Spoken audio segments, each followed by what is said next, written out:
Right now on Morning News Now, ceasefire and celebration across the Middle East. Breaking this morning, the Israeli military announcing the fighting in Gaza has stopped. Just hours after Israel's prime minister formally approved phase 1 of President Trump's peace plan. Now the focus turns to the safe return of the Israeli hostages still being held by Hamas. There are places you don't want to be, but we are getting the hostages back on Tuesday, Monday or Tuesday, and that'll be a day of joy. Getting them is a complicated process. I'd rather not tell you what they have to do to get them. All this as the U.S. prepares to send up to 200 troops to Gaza. We'll bring you the latest.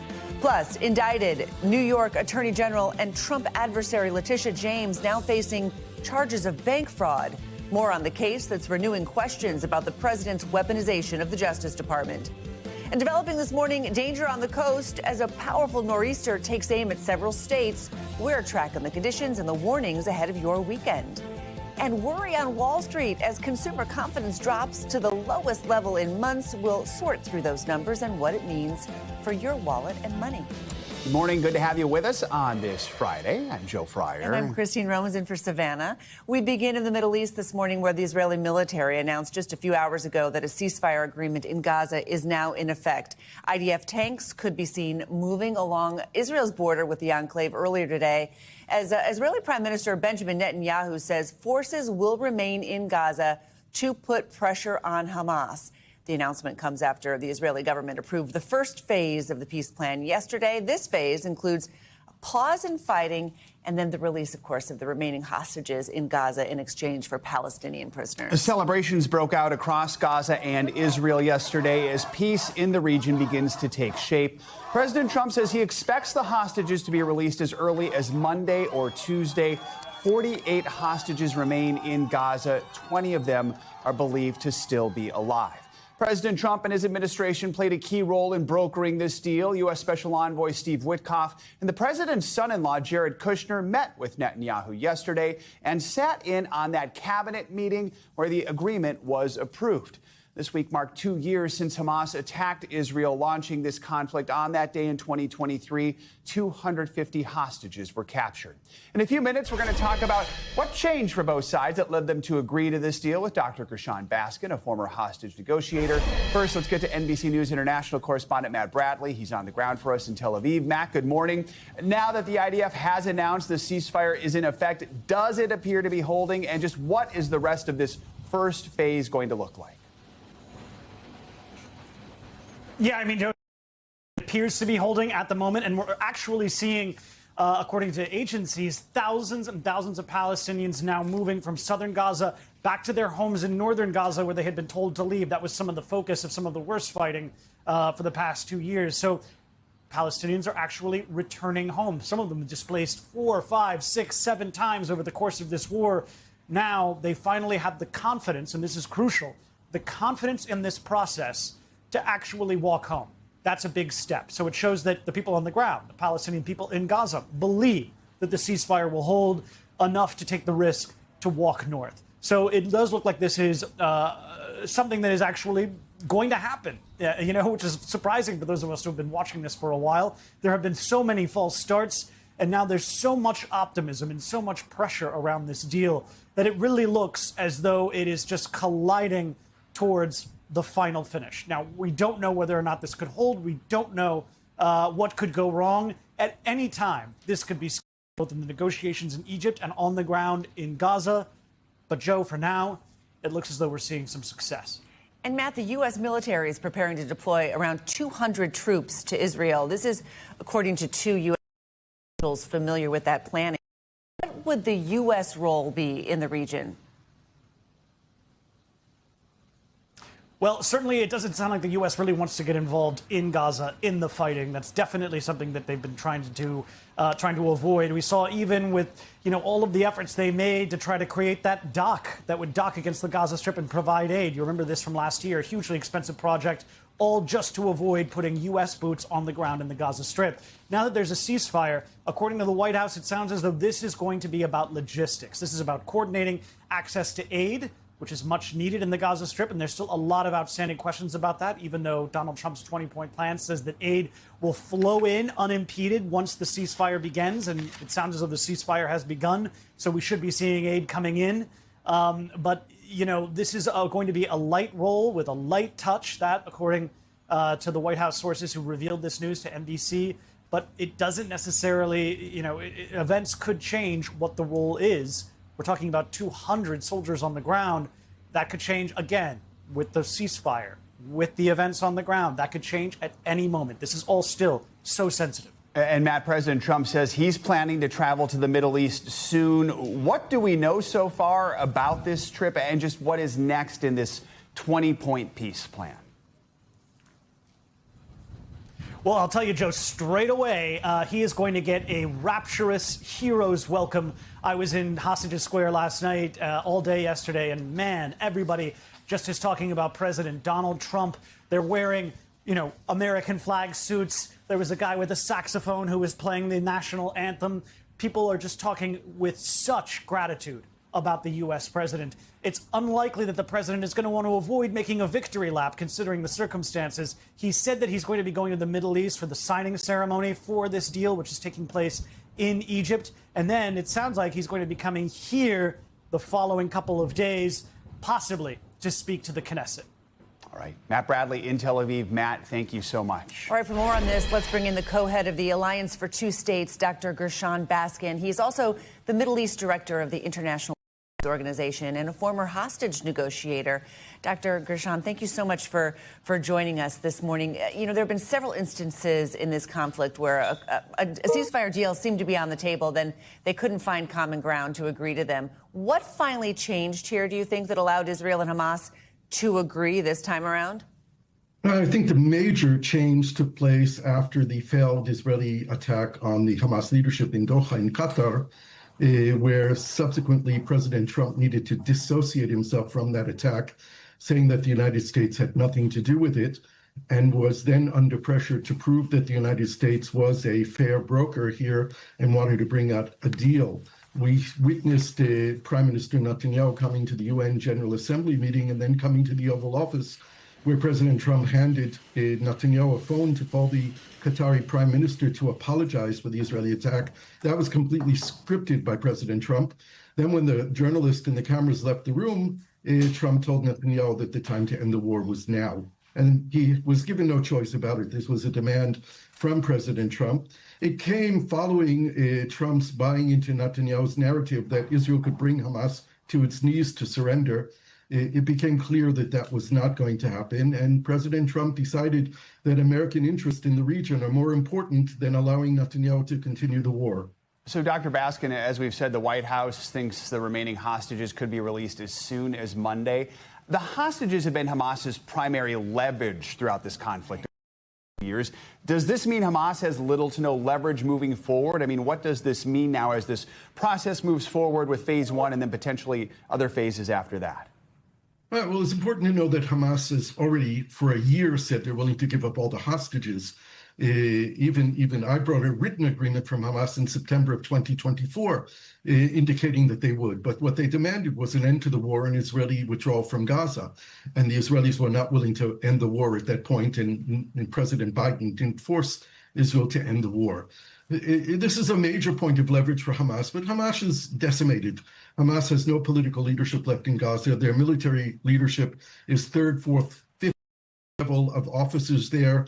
Hamas is going to have to reevaluate their whole existence as what they call a resistance movement and figure out what their new role is going to be, because I think that most Palestinians understand, most people in the Middle East understand that they are not going to get a free Palestinian state by killing Israelis. This is a failed strategy. It brought decimation on the Gaza Strip, on the people of Gaza. 2 million people who are homeless today. Those people that your report talked about moving from the south to the north of Gaza are going to get to their homes and find out that they don't exist anymore. They're going to see piles of rubble. And this is really tragic for the more than 2 million people of Gaza. There needs to be a whole reevaluation here about how we move forward. And I think that President Trump and Steve Witkoff and Jared Kushner and others have already been talking about it. Phase 2 of this deal is already on the table. Most of the issues have solutions. It just needs to be finalized still. Let's talk about the hostages. They've been in captivity for more than 700 days. Obviously, they're going to need a lot of support once they're released. What should their families prepare for, do you think? Well, their families are preparing to hug their loved ones for the first time in 2 years after they've not slept for 2 years. It's really amazing. Yesterday was the first time in 2 years that we actually saw Israelis smiling. Many of the mothers of hostages have said that I feel like the moment before giving birth again. The Israeli medical system is up to speed, ready to take care of all these people. They're going to have to be dealt with, each one individually, with their own needs, their nutritional needs. They're going to go through a very long psychological recovery process that will take a long time. And we have to recognize that not only the hostages themselves have this psychological trauma that they've lived with, it's their families, their loved ones, their surroundings, everyone who knows them, the entire country.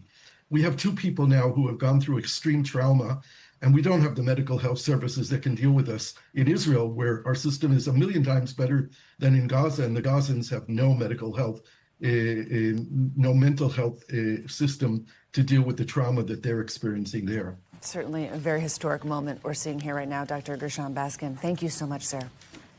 Thank you. New York Attorney General Letitia James is now the latest Trump adversary to face criminal charges. James was indicted by a federal grand jury yesterday, 1 count of bank fraud and 1 count of making false statements to a financial. James, who is a Democrat, successfully sued Mr. Trump, his sons, and the Trump Organization with fraud last year. She secured a near $500 million civil judgment against his real estate empire. An appeals court later tossed out the fine, but upheld the court's finding of liability. Since then, James has become a target for President Trump, who has publicly called for the Justice Department to bring charges against her. James, of course, strongly denies any wrongdoing. Here to talk about this, NBC News Justice reporter Ryan Riley and our legal analyst, Danny Savalos. Good morning to both of you. Ryan, let's start with you. So why were these charges brought against AG James? What are the prosecutors alleging in this indictment? Yeah, I mean, the simplest reason that the charges were brought, it seems, is because Donald Trump wanted her to be charged. And we know that because, as the Wall Street Journal first reported, and as NBC News has confirmed, that there was a publicly posted message in which Donald Trump encouraged charges to be brought against James Comey, the Attorney General, as seen on the screen here, as well as Adam Schiff, who has not yet been charged with any crime. Essentially, Donald Trump is laying out and sort of breaking a lot of these norms with this direct relationship between the White House and the Justice Department. This all revolves around a loan over the course of which, over 30 years, she would have potentially gained about $18,000 or saved about $18,000 because the property that she's alleged to have purchased here was, she said it was going to be a personal property and ended up using it as an investment property. So that works out to about $500 a year overall. And obviously she has made explicitly clear that she thinks these are political charges. Yeah, because you can get a lower interest rate if it's a primary residence than if it's a rental residence. And that's kind of a routine filing there. Danny, let me bring you in. You've seen this indictment. What do you make of it? And does it seem like prosecutors have a good case here? Well, good case is an interesting concept. By good, that may mean that it's a provable case, but sometimes a case is provable that shouldn't have been brought in the first place because it may be hyper-technical or something like that. Here's what I mean. The allegations appear provable, and by that I mean if she executed the second rider where she says, I will not use this as a rental property, I will use it, as you just pointed out, and I know you have some familiarity with this, I will use it as a secondary home, well, that will be easy to prove. And then the question of, did she use it as an investment property? That, too, will be relatively easy to prove. However, that doesn't mean this is a case that should have been brought.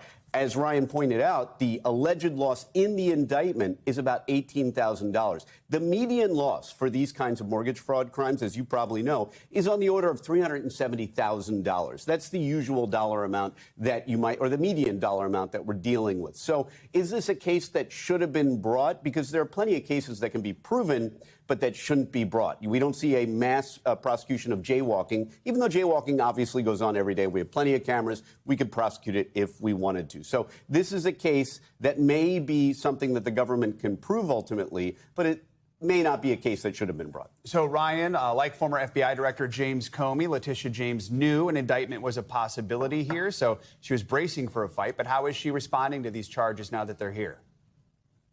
Yeah, she responded pretty swiftly. She actually put out this video on social media saying that this was Donald Trump going after his political enemies. Take a listen.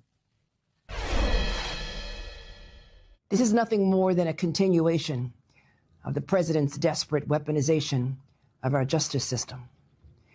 He is forcing federal law enforcement agencies to do his bidding. These charges are baseless, and the president's own public statements make clear that his only goal is political retribution at any cost. So the interesting thing here, of course, is, as Danny well knows, is that this could be a case where they could basically say that this was a vindictive prosecution. And they've, the Trump administration has given a lot of material for defense attorneys to work with along those lines. But overall, I think they've succeeded in getting what I think Donald Trump wanted the most, which was these headlines about Ms. James, as well as, putting her through this legal process, which of course is probably going to be very expensive for her and may end up being sort of a process that equals a punishment regardless of how this case turns out. So, Danny, what kind of sentence could James face if found guilty, and what kind of defense do you think she'll mount? Yeah, so I did a back of the envelope assessment using the $18,000 because with bank fraud, everything is driven by the loss amount. You don't normally have loss amounts this low. They go down as low as $6,000 under the federal sentencing guidelines, to give you an idea. So she's not at the bottom, but she's very close to the bottom. And roughly, you're looking at a guidelines range. There are a lot of different factors, but anywhere from 6 to 10 months or 8 to 14. When you have that kind of guideline range, and I'll just give you an example, I've never had a federal criminal case, where the guidelines were that low. You've got a very good shot at a probation-only sentence. So in the world of seriousness of crimes, I put this on the low end of federal criminal crimes because, federal crimes are usually dealing with decades in prison. All right, Ryan and Danny, thank you both. Appreciate it. All right, this morning, National Guard troops on the ground near Chicago could be heading home. It comes after a federal judge issued a temporary restraining order against the Trump administration yesterday. The order blocks the deployment of troops to the city and state for now, finding that the president's directive violates the Constitution. The judge also criticized the Department of Homeland Security in her order, accusing the agency of using, quote, unreliable evidence to validate its claims of increased violent crime. DHS has not yet commented on this ruling. In a statement, the White House responded, saying President Trump will not turn a blind eye to the lawlessness plaguing American cities, and we expect to be vindicated by a higher court. Both Chicago's mayor and Illinois' governor, both Democrats, praised the judge's ruling. The governor posted on X, saying in part, Donald Trump is not a king, and his administration is not above the law. As the legal battle over National Guard troops goes on, the U.S. is now in day 10 of the government shutdown. It is now expected to drag on to the 2-week mark. It comes after the Senate rejected 2 partisan funding bills yesterday. Once again, the next vote to try and reopen the government is scheduled now for Tuesday. NBC News correspondent Melanie Zanona is live on Capitol Hill with the latest for us. Mel, good morning. As the GOP continues to blame the Democrats for the shutdown, President Trump now threatening to permanently cut what he calls popular Democratic programs. His administration has already slashed more than $20 billion in funding in places like New York and Chicago for infrastructure and climate-related projects. What kind of programs is he referring to? And can he even do that without input from Congress? Well, the executive branch does actually have the authority to determine who and what is essential versus non-essential in the event of a shutdown. What is far less clear from a legal perspective is whether he has the authority to make those changes permanent. But he has not stopped using these threats as sort of a cudgel against Democrats. He hasn't been entirely clear about what he plans to do, but we have seen that so far the programs that he's been freezing are in blue states. I just want you to take a listen to what he said yesterday about this. We're cutting some very popular Democrat programs that aren't popular with Republicans, frankly, because that's the way it works. They wanted to do this, so we'll give them a little taste of their own medicine. Now, Democrats say this is just an intimidation tactic and that he's trying to bully them essentially into folding. That has not happened yet. And there is some behind the scenes reporting here that Republicans don't love the idea of either permanently firing federal workers or another threat that Trump has levied, which is not giving federal workers back pay. There are worries that this could really backfire for Trump, so he has not carried through on some of these threats, but clearly he's trying to up the stakes as much as possible as this shutdown drags on. So, Mel, today's Friday. That's payday for a lot of folks, yet many federal employees who get their paychecks through direct deposit are going to miss them for the first time today since the shutdown began. I mean, Democrats, they're refusing to budge on the health care funding demands with Republicans. Well, here we go. NBC News now has obtained new polling data on public opinion, appears to support Democrats' stance on health care subsidies. Talk about how public opinion might be shifting or changing as this shutdown moves on. Well, the opinions are an ever-evolving thing, but what we know from the latest polling is that Democrats appear to have a slight edge in the shutdown fight. More people are blaming President Trump and Republicans slightly for the shutdown. And also, interestingly, as my colleagues reported in that story you showed there, the Senate Democrats got a briefing this week from a pollster who said health care is really resonating with people. That, of course, has been one of the top demands for Democrats. They want any funding deal to include an extension of Obamacare subsidies.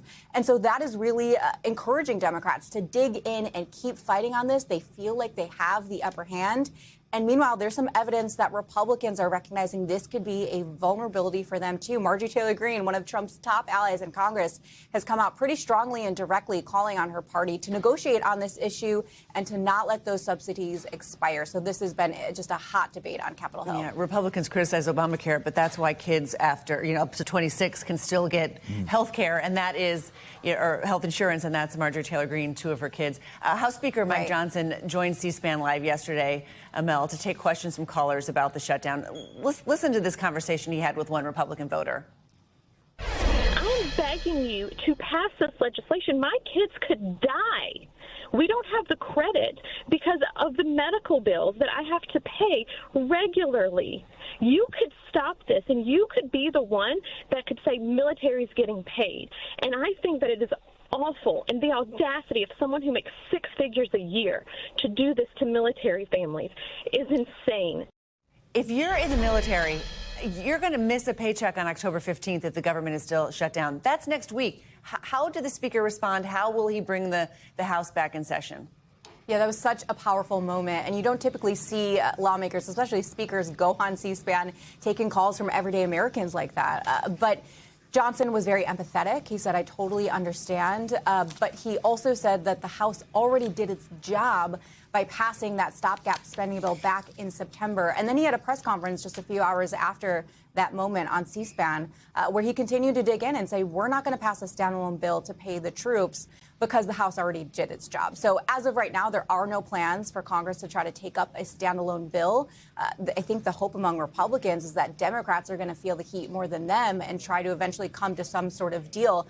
There are no signs of that happening right now. So all signs point to the fact that the members of the military are going to miss their first paycheck on Wednesday. And then, of course, federal workers are already missing their first paycheck today, guys. All right, Melanie Zanona, thank you so much. People up and down the Atlantic coast are bracing for a weekend of potentially rough weather, from powerful winds and heavy rain in the northeast to tidal flooding in the southeast. NBC News correspondent George Solis has the latest from Miami. Good morning. 60 million people from the eastern Great Lakes to New England already bracing for those frigid fall-like temperatures. And here in the south, we're also bracing for the potential of severe weather with those high tides potentially bringing some flooding to the area, all as that nor'easter makes its way up the east coast. Now, some states we're going to be looking at very closely. South Carolina, they have been hammered with some severe weather already this season. And already we saw some flooding in the downtown Charleston area. And some of those frigid temperatures already settling in overnight. If you were up late watching the Giants take on the Philadelphia Eagles in New Jersey, you saw some of the fans there in the stands bundled up for those frigid temperatures. That's going to potentially carry on into the weekend. And our friends out west not catching much of a break either, with the remnants of Hurricane Priscilla expected to dump some rain up to an inch an hour in portions of Utah, Arizona, New Mexico, and portions of Colorado. So a lot of activity happening across the map here. But again, if you're looking at what to expect here back on the East Coast, again, we're already here in South Florida seeing some thunder and some lightning. We're expecting to get some rain here today, but again, all focus seems to be on the Carolinas.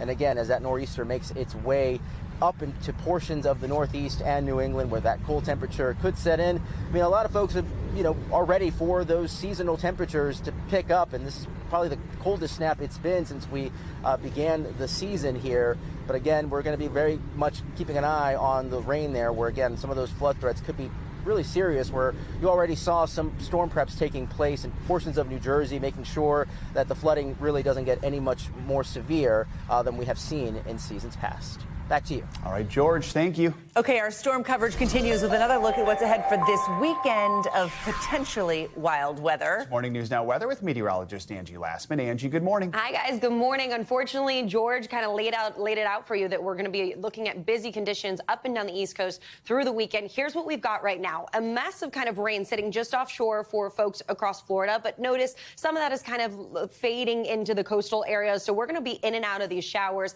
down through the Keys and up through parts of Georgia and even the Carolinas through the day today. But then we're going to wait and watch to see if we can get this low to develop just off the coast there as we get into the evening hours tonight. And then eventually into tomorrow, we've got a big push of rain working into the Carolinas and parts of the mid-Atlantic. This is going to bring us those really strong onshore winds. We'll see the heavy rain, of course, and we'll be watching for the coastal flooding across this region for your Saturday. As we look ahead to your Sunday, all of that works farther up the coast, and we've got more of this rain and really all of those impacts working into parts of the Northeast, and they're here to stay. We'll see the beach erosion.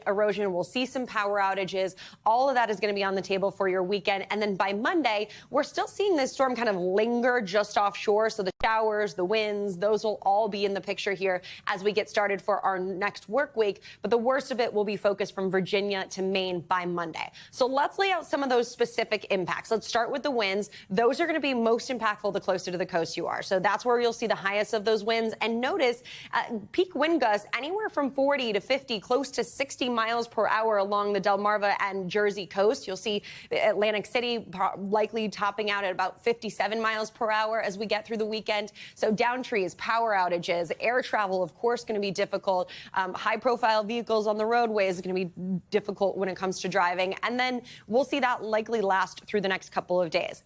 On the coastal flooding part of this, we're going to see those northeast winds shove all that water into the coast. So you'll notice we've already got some minor and moderate and even major flooding occurring.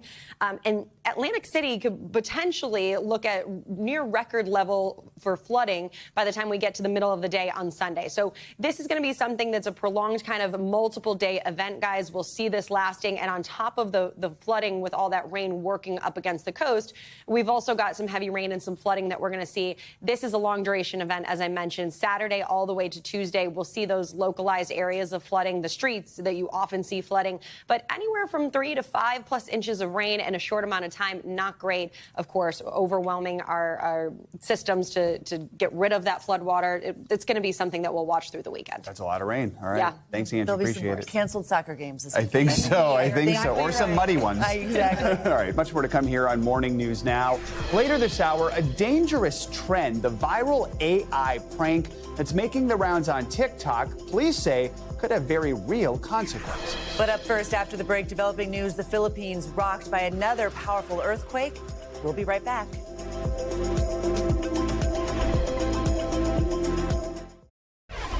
We're back with new developments in a Texas death row case that's drawing national attention. Yesterday, the state's highest criminal court halted the execution of Robert Robertson.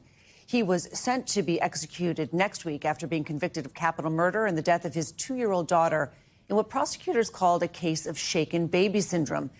Dateline anchor Lester Holt has been covering the story and has more on how a similar case may have impacted this decision. In a stunning ruling, the Texas Court of Criminal Appeals has put Robert Robertson's October 16th execution on hold. Are you guilty? A lot of people think I'm guilty or believe I'm guilty, but I'm not. I'm not guilty. Convicted in 2003 for killing his 2-year-old daughter, Nikki, prosecutors focused on a shaken baby syndrome diagnosis. The 58-year-old has always maintained his innocence. Did you harm your daughter, Nikki, in any way? No, sir. Now his case goes back to the lower court for review. The ruling centers on another man's conviction on a shaken baby diagnosis in Texas that was vacated. That man, Andrew Rourke, spoke to us in a new Dateline NBC podcast. It doesn't make any sense that mine and his cases being so similar and me being on this side of it and he's still facing death. Roberson's defense has argued that the science behind his conviction was outdated.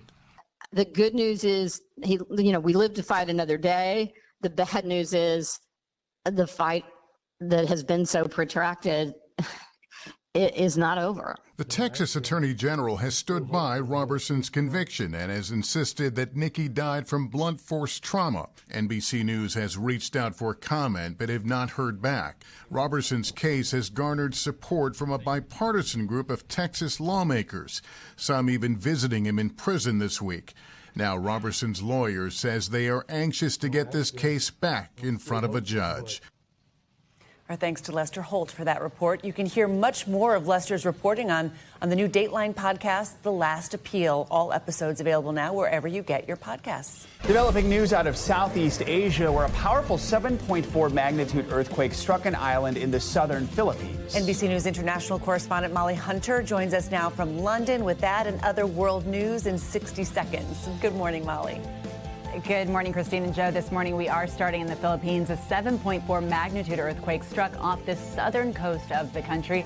There were initial tsunami warnings, some evacuations in south and central areas of the country, and reports of a few deaths at this hour. There were power cuts and a lot of panic. It's been a very active week on the so-called Ring of Fire.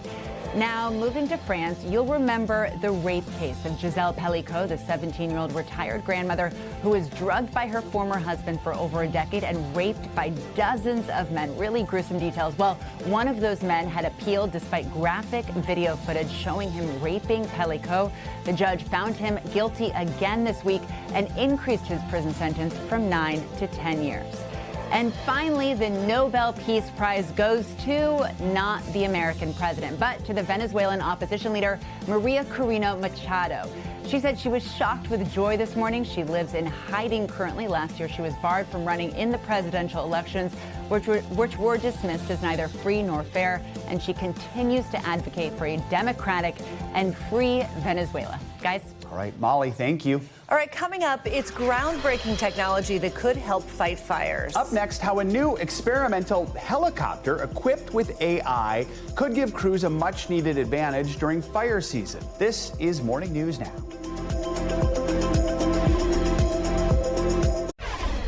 Welcome back. This week's arrest of a suspect who's accused of starting January's deadly and devastating Palisades fire in Los Angeles is putting wildfires back in the headlines. This morning, we're looking at how artificial intelligence is starting to transform the way crews fight wildfires.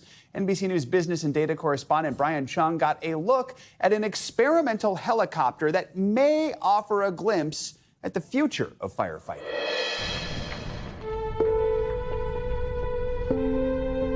It was the most destructive wildfire in the history of Los Angeles, killing 31 people and destroying more than 16,000 structures. An independent report released last month said that the county's fire response was handicapped by staffing shortages and resource constraints.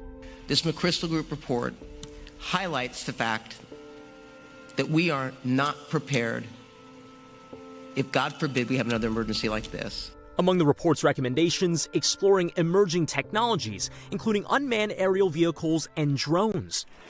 The LA fires have accelerated the development of smart firefighting tech, from drones capable of starting controlled fires. The camera will flash pretty brightly, and then we'll have a temperature gauge that bounces around the screen to tell you how hot that specific heat is.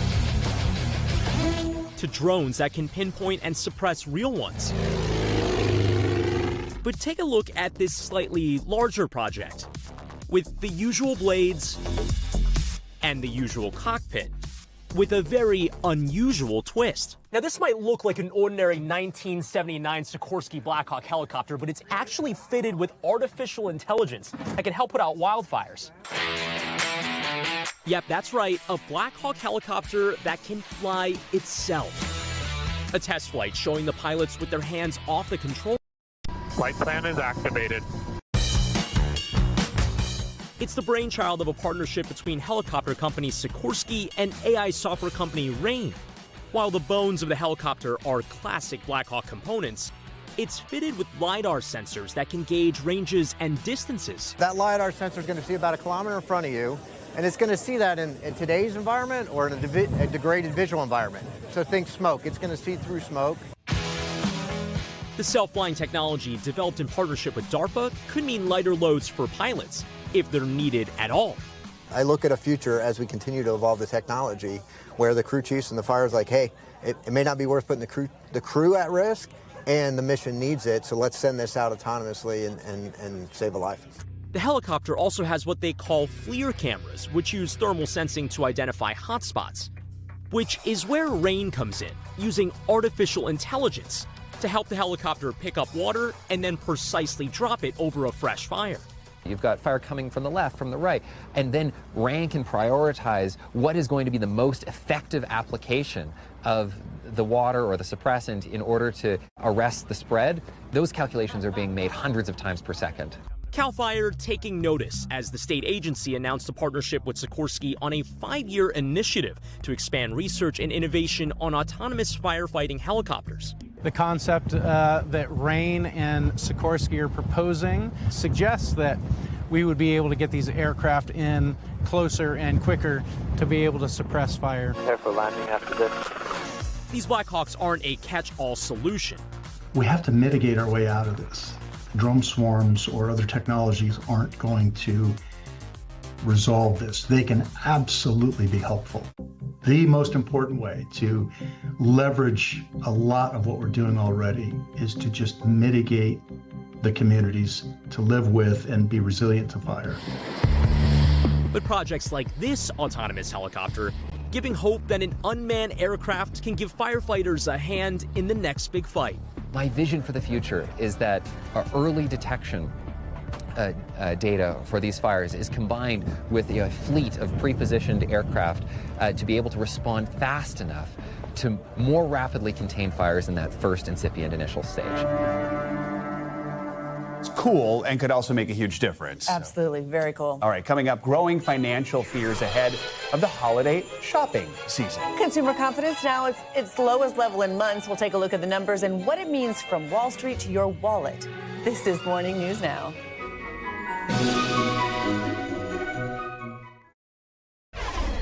We are back now with some of the latest earnings reports on Wall Street, which gives us a window into how consumers are reacting to the current economy. The New York Times reports that despite the ongoing government shutdown, the Bureau of Labor Statistics is actually calling back some workers so the government can release September's inflation report. Yeah, remember we didn't see the jobs report because the BLS was shut down. So more or less bring in a senior reporter for Yahoo Finance, Brooke DePalma. Brooke, good morning. Welcome here.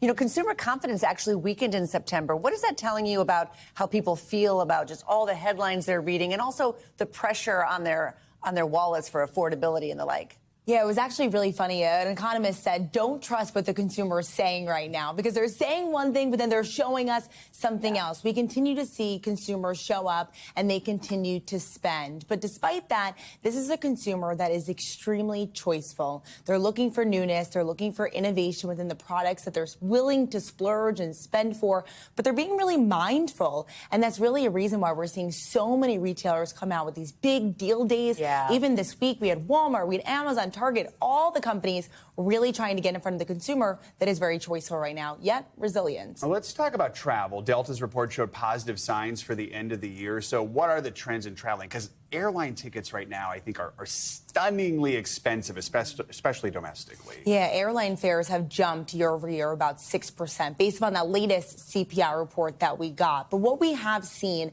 is that back earlier this year, CEO Ed Bastian told Yahoo Finance that consumers were really low in terms of their confidence around the overall economy because of those geopolitical events, because of tariffs and what exactly they would mean for the consumer. So they kind of pulled back a little bit. But now to start the third quarter, they're seeing some momentum. Consumers are willing to spend again. And even get this, consumers are willing to spend on premium travel. So they're spending even more for those Delta One seat, those main cabin seat. That part of the business, the premium revenue was actually up 9%.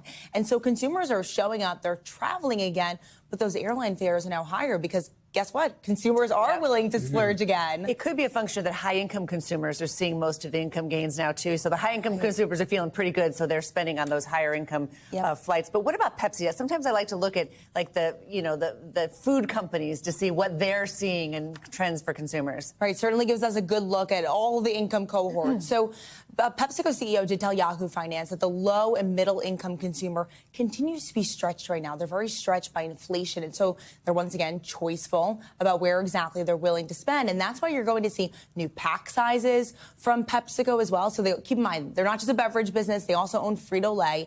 And that food business continues to see volume declines. It continues to see revenue fall because consumers are being really picky about where exactly they're going to spend their dollars. And so what they're saying now is they're also going to introduce more protein offerings, more premium offerings, hoping that that's exactly what the consumer wants right now, that will make them willing to spend. Let's look ahead, because the Federal Reserve will be meeting soon and making some important decisions. And then also, some would say the holiday shopping season's almost here. Some would argue it is here. Oh, I think it's already here, too right? Early. Get through Halloween at least first. Okay. What does all of this just mean for the months ahead in the economy? Yeah, well, what we did hear, some encouraging news, is that, interest rates could be lower again. Markets are already pricing another quarter-point cut at that October 29th meeting, and we are getting that CPI report by November 1st. But right now, economists are saying that consumers are going to spend about 5% less. We did hear from PwC. They came out with a report in early September that consumers are pulling back their spending. And that has to do with both the promotional deals that they're leaning into, but also just more budgeting. They're being more mindful about where their dollars are going and also how many people they're going to spend on this holiday season. But we do expect this to be another robust holiday season. Right now, more and more forecasts are coming out. They're saying that consumers are still going to show up. They're still going to be resilient, but they might pick and choose where exactly they're going to go. Or who they're going to spend or money who on. they're going to go to. When I heard that, I was pretty surprised myself. Not me. I was just surprised echoing. myself.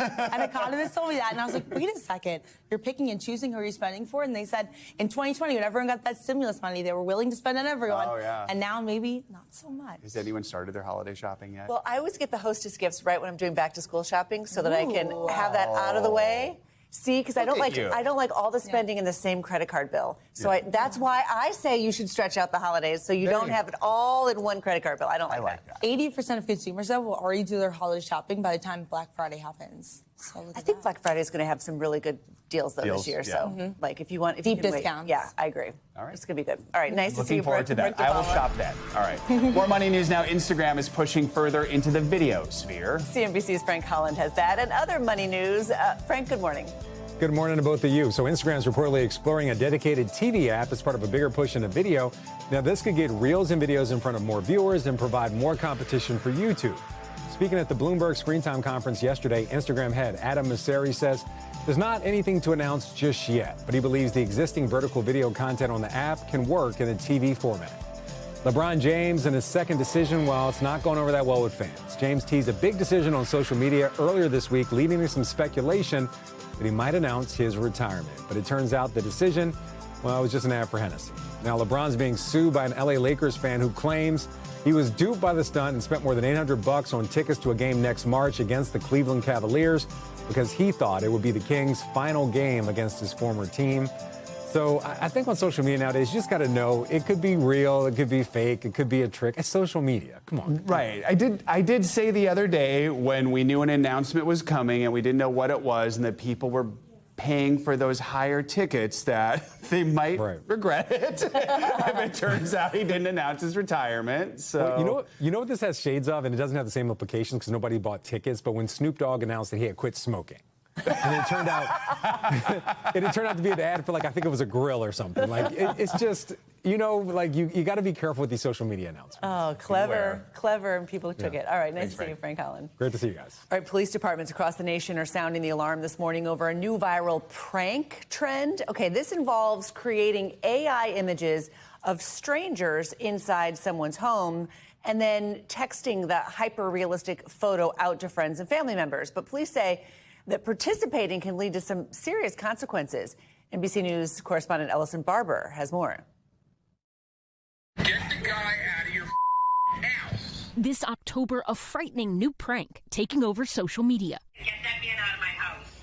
You don't know him? Across TikTok, people generating AI images of a stranger in their house and then sending the photos to their loved ones. Why are you just letting random people in our home? Wait, he said he was your friend from college. The pranksters texting things like, he says he knows you, and I told him he can take a nap, sending their families into a panic. You have gone too far. I will not take this. A video came across my feed and I was like, that's hilarious. I need to do that on my husband. Ray Spencer's video racking up more than 5 million views. I just took a couple pictures and I was just like, oh, insert a random man in my front door or on my couch or in my bed. And it was really funny. Quickly wrapping up the prank before it went too far. He was like, I'm shaking. Like, he showed me his hands and they were shaking. I was like, it's just a prank. We just like messing with each other. So I didn't think that he would like leave work and call the cops or anything. But others have, and police say this is no laughing matter. Oh, I was just trying to mess with my mom and she took it seriously. No, there's no one. Calls are ranked in priority, and something like this would be a high priority. Police departments across the country saying they're getting 911 calls from parents thinking their child is actually in danger, worried of a possible intruder. Call the cops right now. It causes a pretty aggressive response for us because we're worried about the safety of the individuals in the home, which could mean clearing the home with guns out. It could mean making call outs. It could cause a SWAT response. Round Rock Police Department in Texas saying they've responded to multiple home invasion calls that stemmed from texts like these. I'm going to call the police. I don't know who that is. You can hear the stress in Mom's voice. Mom believed it was real. It wasn't a prank to Mom, and Mom was trying to get there as fast as too. Mom was in a hurry to get there. Police issuing a warning to users that pulling pranks like these, Dad, I'm just messing with you. It's AI. could result in criminal charges. And while the police department we spoke to chose not to file charges, another department posted that they did charge 2 juveniles in connection with this prank. They're encouraging parents to talk to their kids about the risks of participating in trends like this. We should also note this trend is not exclusive to TikTok alone, but the company says they have added labels to videos like these that notify viewers that it includes AI-generated content. We end this hour with a divine field trip for some students from Chicago. After staging their own mock conclave to learn the process of selecting a new pope, well, a group from Our Lady of Mount Carmel Academy packed their bags and headed to Rome. But that's not all. As reporter Mary Ann Ahern from NBC Chicago tells us, they got to meet the real pope they share a hometown with in person. With white smoke and much fanfare, students from Our Lady of Mount Carmel Academy in Chicago held their very own mock conclave back in May. It was just a little idea that we had to do this conclave. To be honest, I was a little nervous. I had no idea that our mock conclave was gonna lead to us literally going to Rome to meet the Pope. But dressed in their homemade cardinal costumes, that's exactly what happened.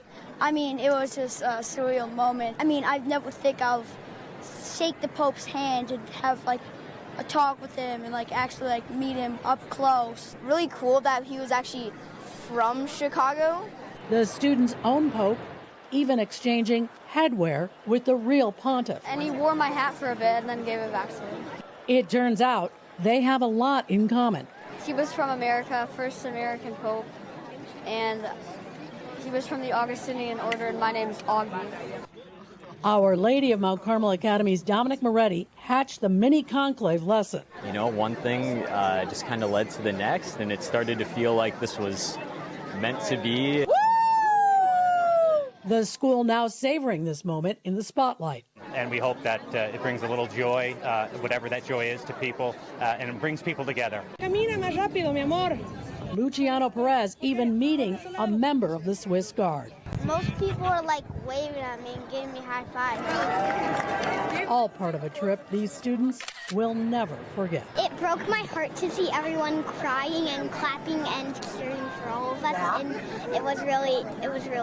it broke my heart. I love those kids. I love that they got that experience. Cute. And that hat is special. Yeah. He'll be holding on to that for his whole life. Get that thing framed. Okay, what an incredible experience. And thanks to Mary Ann Ahern for that really touching story. It's going to do it for this hour of Morning News Now. The news continues right now.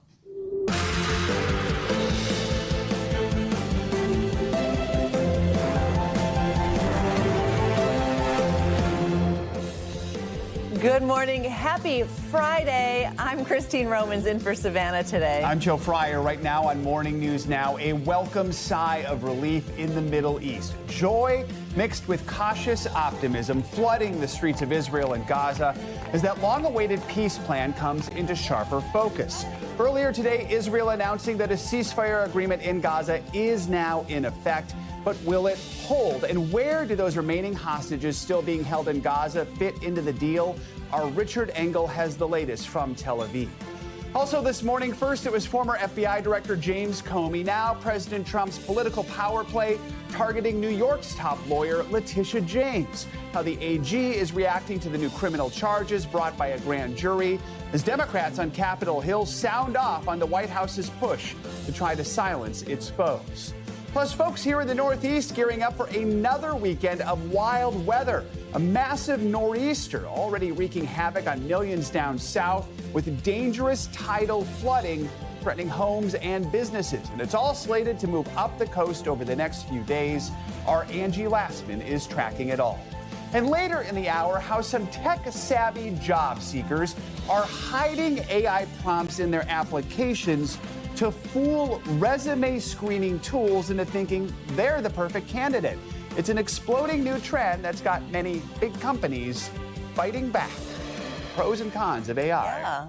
We'll dig into that. Let's begin this hour in the Middle East, where the first phase of the ceasefire agreement between Israel and Hamas is now in effect. Thousands of displaced Palestinians in central Gaza began making their way north after Israel made that announcement earlier this morning. Israeli Prime Minister Benjamin Netanyahu says forces will still remain in the enclave to pressure Hamas to disarm.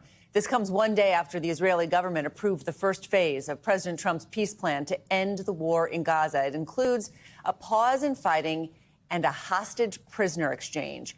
NBC News chief international correspondent Richard Engel is in Tel Aviv with the latest. Richard.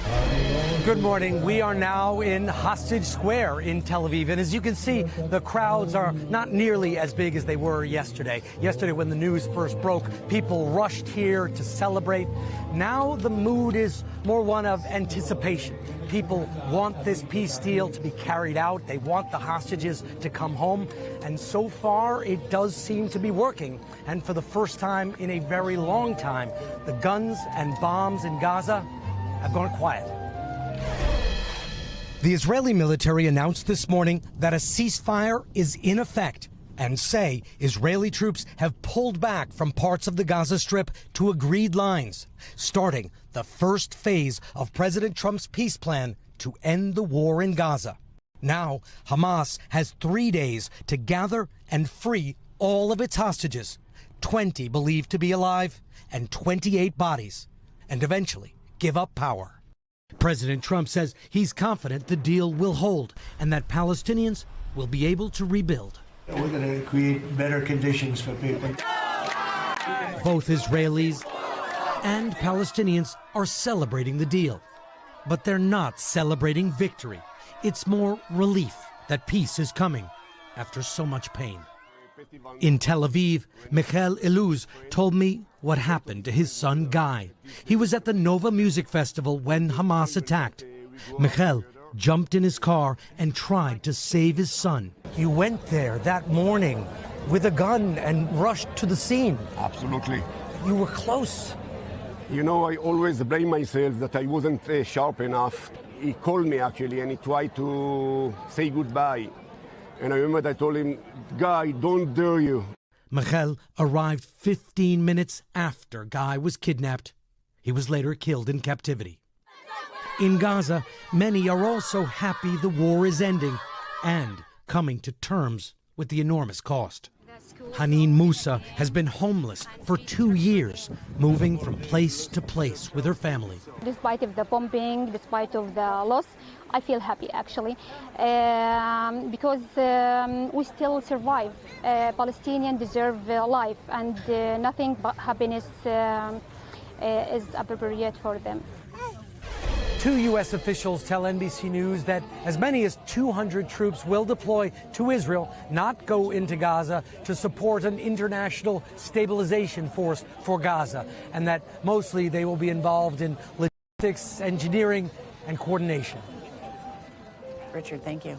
President Trump is escalating his push to see his political rivals prosecuted, with New York Attorney General Letitia James now facing criminal charges. James was indicted by a grand jury yesterday on bank fraud charges, which she strongly denies. NBC News Chief White House correspondent Peter Alexander joins us now with more. Peter, good morning.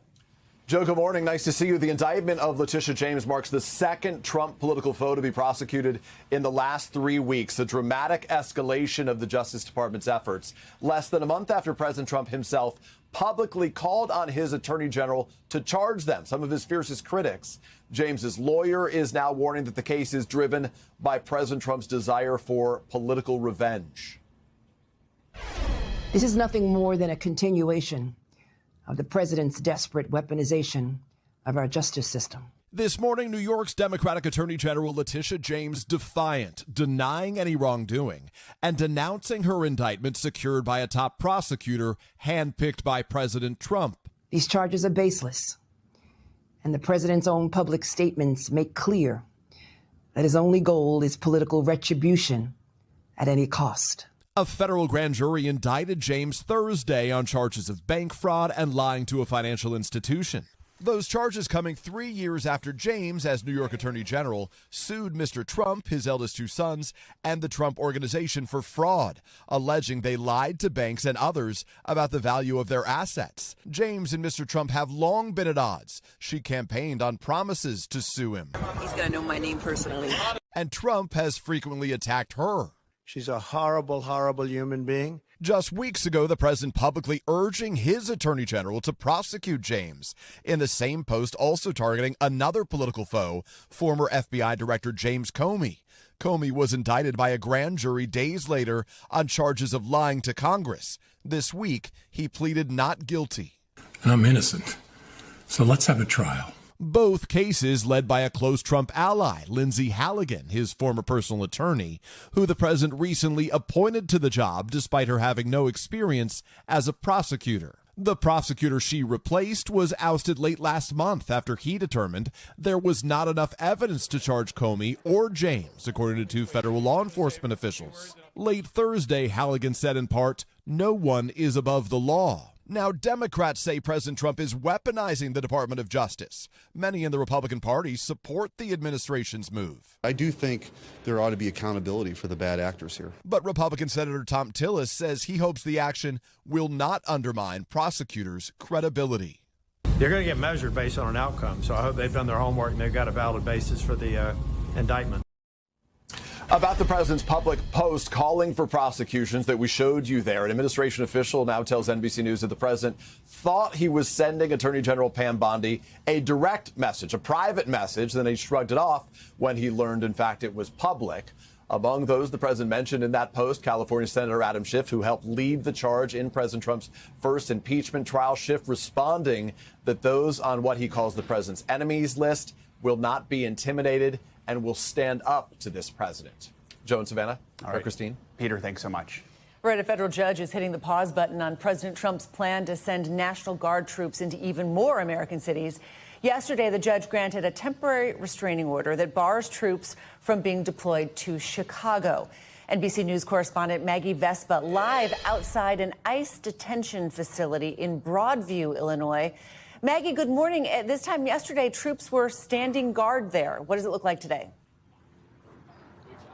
Yeah, Christine, so we've been seeing them over the last couple of days behind this fence back behind me. This morning, we haven't seen the troops out here at all in the wake of this temporary 2-week restraining order. But just overnight, new this morning, the Trump administration now appealing that order, a move that was expected, saying yesterday, basically blasting the ruling from this federal court judge as this kind of broader push that you talked about to send the National Guard into American cities continues to grow. This morning, National Guard troops on the ground near Chicago may be heading home. A federal judge granting the city and state a temporary restraining order against the Trump administration, who court documents show had deployed 200 Texas troops to guard this ICE detention facility.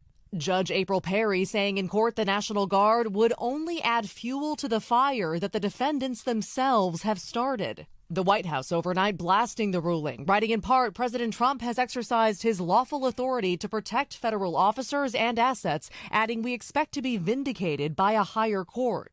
Illinois Democratic Governor J.B. Pritzker posting, Donald Trump is not a king and his administration is not above the law, adding there is no credible evidence of a rebellion in the state of Illinois. This is an important decision, not just for the state of Illinois, but for the entire country. The ruling, the latest twist in this escalating battle. Homeland Security Secretary Kristi Noem earlier Thursday saying this. We're purchasing more buildings in Chicago to operate out of. We're going to not back off. In fact, we're doubling down. It's part of a broader push by the Trump administration to use the National Guard in cities. The Tennessee National Guard expected to start patrolling in Memphis today, the city announced.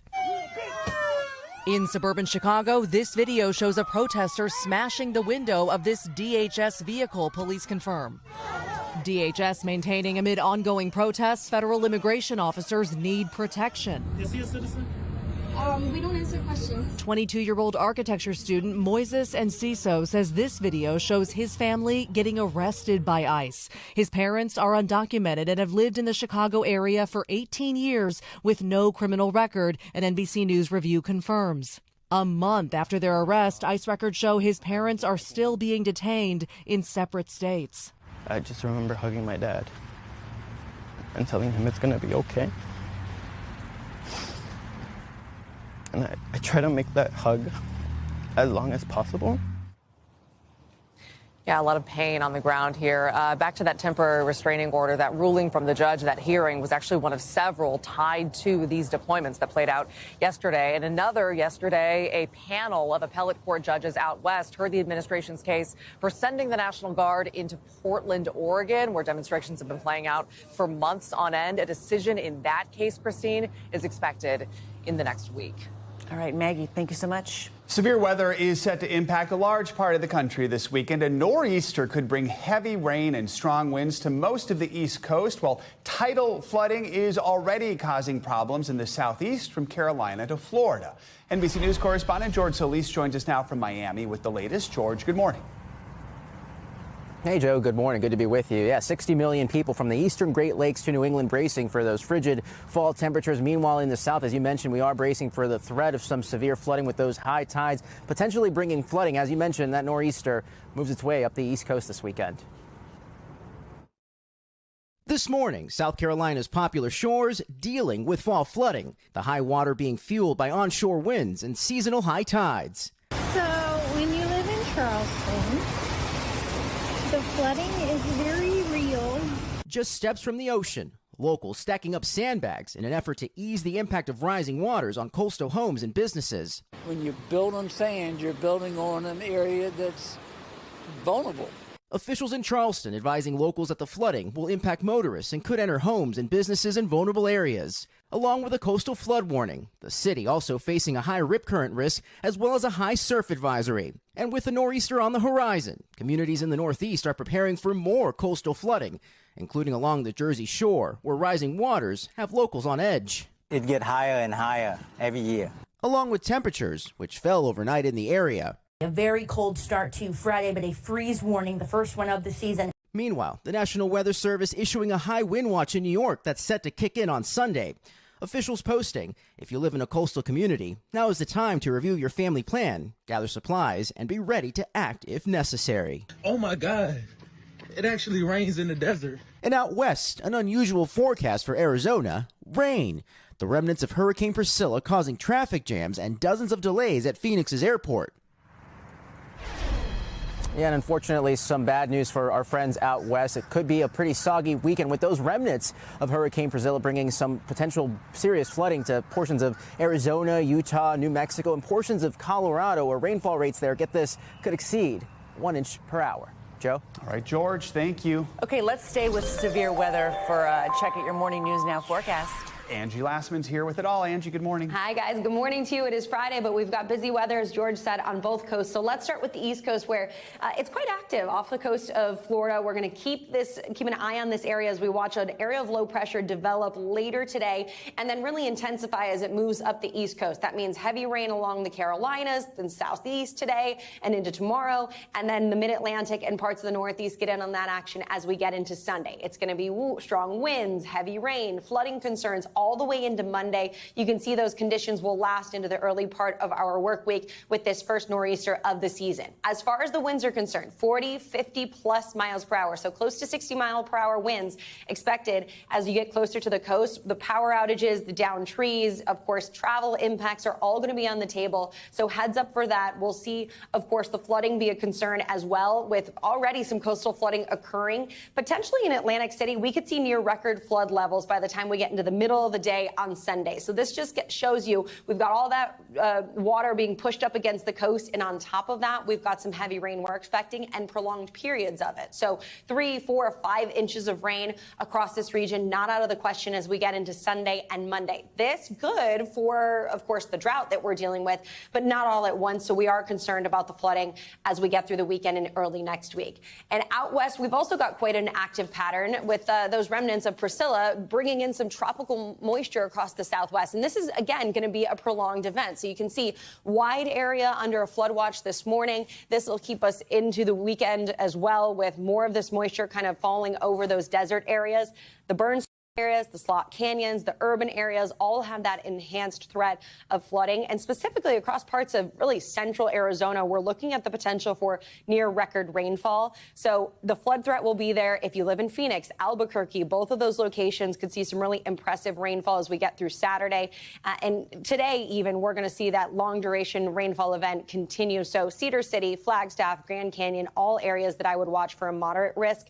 And by the time this is all said and done, remember, this is, of course, across the desert, so 2, 3 inches of rain, potentially record amounts in some spots, but more concerning is that we could see some flooding with nowhere for all of that water to go. The good news is later this hour, we're going to talk about some great shows you can watch at home this weekend. Leave it to Joe to look on the bright side. All right. Angie, thank you so much.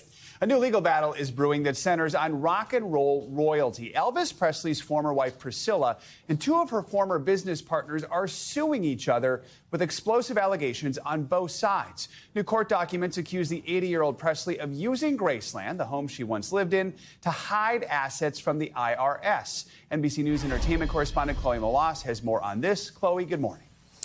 Hey, Joe, good morning. You know, this is a complicated legal battle. And again, this new countersuit actually claims that Priscilla Presley has been hiding millions of dollars worth of assets at Graceland, the home that she once shared with Elvis. This morning, explosive new allegations against Elvis's longtime wife, Priscilla Presley, involving the iconic home she once shared with the king of rock and roll. In the latest court filing, 2 of Priscilla's former business partners accuse her of lying to the IRS and using Graceland to stash valuable assets. The suit also claims they were fired when they pushed Priscilla to come clean. Graceland's managing partner, Joel Weinshanker, telling NBC News it's not true. There aren't millions of dollars of Priscilla's items being housed secretly at Graceland. The most iconic item at Graceland is a wedding dress. It's not being hidden somewhere. There are no items of significant value that would add up to tens of millions of dollars or anywhere close. Priscilla Presley's former partners, Brigitte Cruz and Kevin Falco, also accused the 80-year-old of seeking to profit from her daughter Lisa Marie's life insurance policy, saying despite Lisa's clear directive to prolong her life, Priscilla pulled the plug within hours of Lisa being admitted. Elvis's only daughter, Lisa Marie, passed away suddenly in 2023, just days after she and Priscilla attended the Golden Globes together. Lisa Marie, Priscilla, I love you forever. Priscilla recently opened up about the loss of her daughter with Savannah. And to this day, I can't get over it. It was, you know, especially having a great night before and then the next day taken away. She also talked about her legal issues. I mean, we're having an issue for sure, but it's getting resolved. Priscilla's former business partners are suing her for $50 million for fraud and breach of contract. Presley has filed a countersuit accusing them of financial elder abuse. A messy legal battle involving rock's most iconic mansion. So complicating all of this is that Elvis and Priscilla Presley, they divorced several years before Elvis died. So Priscilla has no legal claim to Graceland or his estate. That belonged to Lisa Marie. And then upon her passing, it went to her eldest child, Riley Keough. And we've reached out to her, but she has not said that she wants to comment. But previously, she has made statements standing with her grandmother. And, you know, we've reached out to Priscilla Presley through her attorney, and he referred us to a previous statement in which he called the suit against her shameful, ridiculous, and meritless. So clearly a lot more to come on all of this, and it's getting pretty messy, guys. All right, Chloe, thank you. All right, much more on Morning News Now. A little later, we'll take you to California, where a fierce debate over a possible ban of those so-called forever chemicals used in nonstick pots and pans is boiling over. The top chefs who are now pushing back against it. Developing news now out of Ukraine, where parts of the capital were left in the dark after a new Russian attack. NBC News international correspondent Molly Hunter joins me now from London. And with that and other world news in 60 seconds. Good morning, Molly. Christine, good morning again. That's where we start. Overnight, Russia carried out a massive attack on Ukraine's energy infrastructure, plunging parts of the capital into darkness. Hours later, the power seems to be back on in most of Kyiv. Now, we've seen this before ahead of cold weather in previous years. Russia ramps up its attacks targeting energy-generating facilities, including gas production and distribution ahead of bitterly cold Ukrainian winters. Now moving to Peru, a shocking political upset. After several attempts at impeachment, the Peruvian Congress has voted to remove unpopular President Dina Boluarte and replace her with 38-year lawyer Jose Jerry, the legislative body's leader. The reason, because of her government's inability to stem the country's rising crime. He will serve as interim leader until elections in April. And finally, listen to this. It could get a little annoying. A fire department in Spain was called in to disconnect a school's PA system after it malfunctioned and played the Happy Birthday song on repeat. You hear it right there. Apparently neighbors had called it in. The song had been playing loudly since 11 p.m. It was finally silenced at 4:30 a.m. And school that day, I can report, Christine, went on as planned. But nobody could go to work because they were up all night the night before. So, oh my gosh, that's a nightmare. All right, Molly, thank you.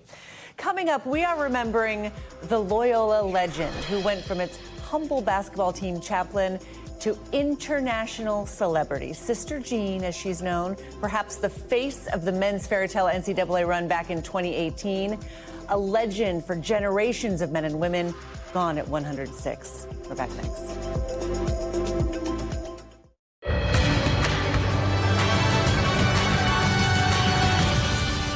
We're back now with a closer look at what's making news in the world of politics this morning. Starting with right-wing conspiracy theorist Alex Jones asking the Supreme Court to block a massive defamation judgment. Let's bring in NBC News Capitol Hill correspondent Melanie Zanona for the latest. Mel, good morning.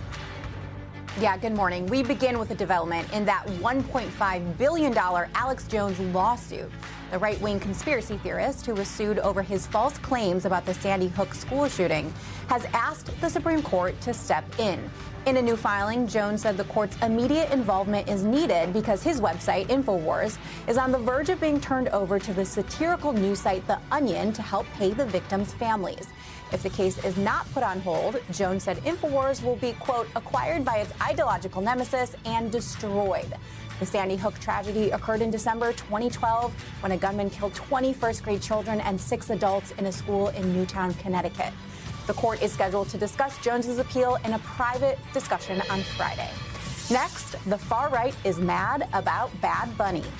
Turning Point USA, the group founded by late conservative activist Charlie Kirk, announced it's hosting an alternative to the Super Bowl halftime show. MAGA World was enraged by the selection of Bad Bunny, a Puerto Rican superstar who will now be the 2026 headliner for the Super Bowl. Turning Point is calling it the All-American Halftime Show that will celebrate faith, family, and freedom. But the group did not announce who will be performing or where it will be broadcast. The group surveyed its followers to ask which genres they want to hear, with the first option being, quote, anything in English, a pointed reference to Bad Bunny. And finally, the Department of Transportation feeling the shutdown heat. Transportation Secretary Sean Duffy is now threatening to fire air traffic controllers who fail to show up to work during the government shutdown, calling them problem children. ATC workers have been calling out sick instead of working without pay, which has caused flight delays and snarled air traffic across the country. Delays have been reported at hubs like Chicago O'Hare and Newark Liberty International. However, Duffy has insisted it is not yet a widespread problem. And that's what's making news in politics this morning. Christine. All right. Thank you, Mel. Okay, this is such a beautiful story of an amazing woman, Sister Jean Dolores Schmidt. The chaplain for the men's basketball team at Loyola Chicago has died at 106. She is a legend. She is a beloved international celebrity. She came to international fame during the school's fairy tale run for the Final Four of the NCAA tournament in 2018. Some fans even calling her a national treasure. She is known to generations of men and women, even before she became famous for her basketball role there. NBC News correspondent Stephanie Gosk is here now with more on Sister Jean's life and her love of basketball. Stephanie, good morning. Good morning. I think we can all call her a national treasure, right? I mean, absolutely. So Sister Jean retired just 2 weeks ago at age 106 because of health concerns. A beloved icon of Loyola University Chicago for decades and a member of the Sisters of Charity of the Blessed Virgin Mary since 1937. She passed away yesterday at the age of 106. This morning, remembering Sister Jean, the 106-year-old who rose to fame as one of college basketball's biggest and most beloved fans. God bless us. Amen. And go Ramblers. Hey! Sister Jean, a nun and longtime chaplain of Loyola Chicago men's basketball, capturing hearts across the country as a sideline fixture and good luck charm during the team's Fairy Tale 2018 run. America's fallen in love with Sister Jean. When the number 11 seed made it all the way to college basketball's biggest stage, the Final Four. Loyola releasing a statement overnight saying Sister Jean is being celebrated worldwide for her infectious smile, quick wit, and basketball acumen. Born Dolores Bertha Schmidt on August 21, 1919, then taking the name Sister Jean Dolores in 1937. She served in many roles at Loyola before becoming the team's chaplain in 1996, her presence providing players with encouragement and prayer. We thank you, God, for the help you've given. Leaning into her new fame during that 2018 run. Well, this is the most fun I have in my life. It is. And she kept going, sticking by her team even over the age of 100. In 2021, speaking to Today about her courtside support. People say to me, "We look so serious during the game, Sister Jean." And I said, "I'm paying attention to the game and playing every step along with these young men." Overnight, tributes pouring in on social media. 106 years of an amazing life, really going to miss her. College basketball won't be the same. A lot of things won't be the same. You know, March Madness is always a show, but it isn't every year that a 99-year-old woman is the star of that show. And that's exactly what Sister Jean was in 2018. Her passion for the team and the game was infectious. But it was so much more than that. She had such an incredible life. Oh, yeah. Leaves an incredible legacy behind. It wasn't just about basketball. It was everyone she touched at that school. I'm so lucky and blessed that my family knew her and knows her well. And her book was called Lessons from My First 100 Years, which I thought was so optimistic. But what I know about Sister Jean is that she stayed young by being around young people and being a champion of young people. She has been around college students for generations, and she has been just such an amazing role model. First as she was the Women's College, Mundelein, and then later a Loyola. So you and I were going to go be professors at a college somewhere just to get around young people. First 100. You got to be around a lot of college kids for a long time. Stephanie Gosk, thank you. All right, coming up, it's a sneaky new trend. More and more tech-savvy job seekers writing prompts designed to trick those automated resume screeners into thinking that they're the perfect candidate. But now companies, they're catching on and they're fighting back. We'll explain next. Okay, back now with big news for all of you out there who use nonstick pots and pans. California could pass a new law that would ban the sale of cookware that contains those so-called forever chemicals. But that's now leading to some of the country's most famous chefs pushing back. NBC News business and data correspondent Brian Chung is here with me with the details. Good morning. Hey, good morning. This is a pretty contentious issue within kitchens, but a recent market report from Global Growth Insights found over 75% of American households own at least one nonstick pan. But in California, some could soon off these store shelves as the state considers a ban on products made with what's known as forever chemicals. And now a big debate is brewing. It's a hot debate in kitchens nationwide to use or not to use nonstick cookware. They call them non-stick pans, and yet there's nothing non-stick about it when it comes to your health. I'm slowly trying to switch over to all stainless steel. There are still ways to use your Teflon pan safely. The sizzling battle coming as California Governor Gavin Newsom weighs signing a bill that would ban the sale of nonstick cookware, using chemicals linked to some serious health issues. But now some big celebrity chefs like Rachel Ray, David Chang, and Marcus Samuelsson are weighing in, defending the sale of cookware using the chemicals. Ray, who sells her own line of nonstick pots and pans, writing the chemicals, when manufactured and used responsibly, are proven to be safe and effective. Many other chefs disagree, saying there are better and safer alternatives.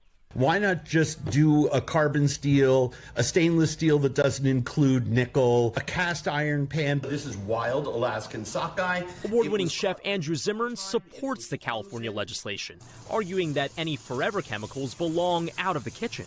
A little preheating, a little bit of butter or oil, and a little bit of wrist, and you will be making delicious food for your family without worrying about anyone getting cancer years down the road.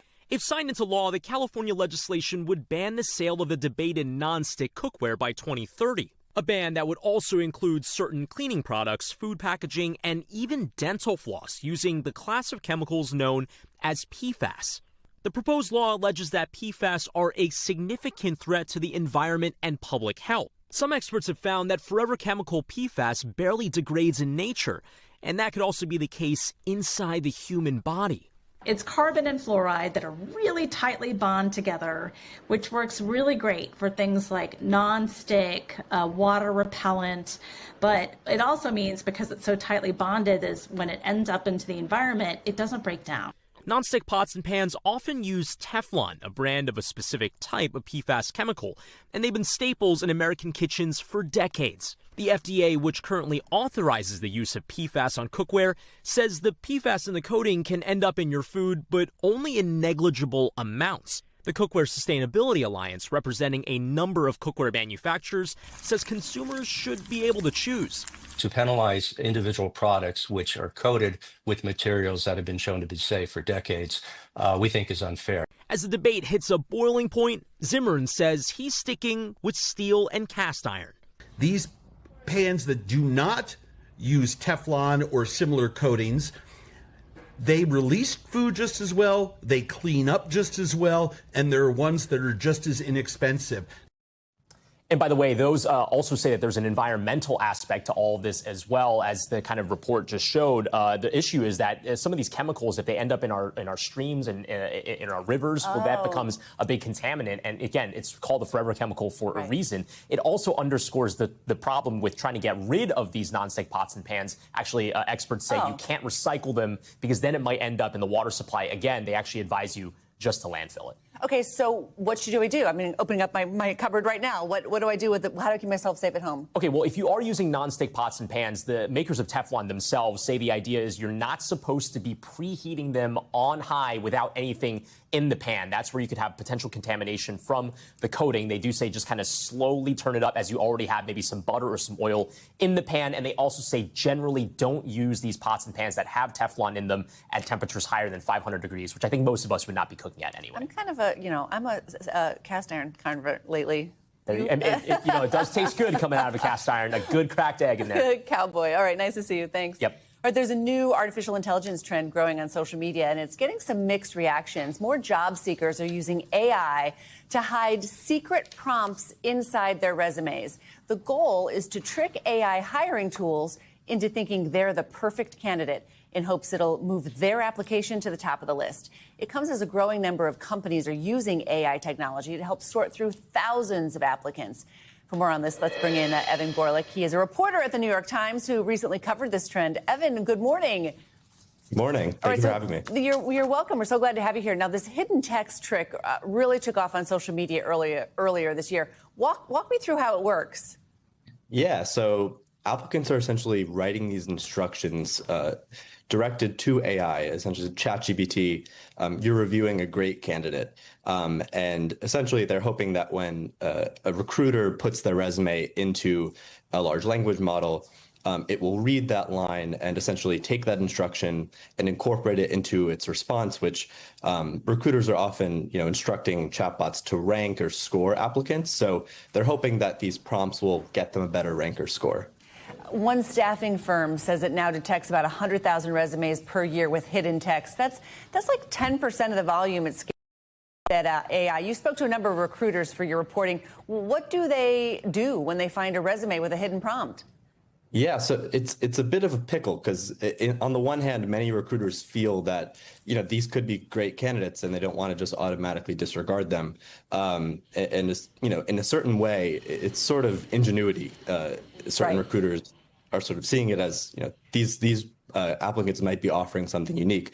But on the other hand, some recruiters and companies see it as dishonest. And some recruiters have reached out to candidates to talk to them on the phone, talk to them about their motivation, where they saw it, what they're hoping to sort of gain out of it, and then make a decision from there. But many recruiters and companies have essentially decided to automatically reject applicants when they find this. So bit of a mixed bag, but generally can get you rejected. So I can see the pickle. You're right. I can see the pickle. On the one hand, if everyone's offices are changing because of AI, you want somebody who knows how to job search using AI. On the other hand, it kind of feels like cheating and trying to get ahead of everybody else. You spoke to some candidates who landed jobs with this trick and others who were rejected once that hidden prompt or hidden text was discovered. What else did they tell you about just taking the risk and how it was received by companies? Yeah, I mean, a lot of applicants are, it's a tough job market, and applicants feel like if they're being reviewed by AI, in some sense, they believe it's fair for them to optimize the resume and their application accordingly. So that's sort of the calculus there. And, applicants have to apply to so many jobs and recruiters are using AI, and it sort of spirals into this situation where applicants, feel like this is really the only way that they might be able to land an interview.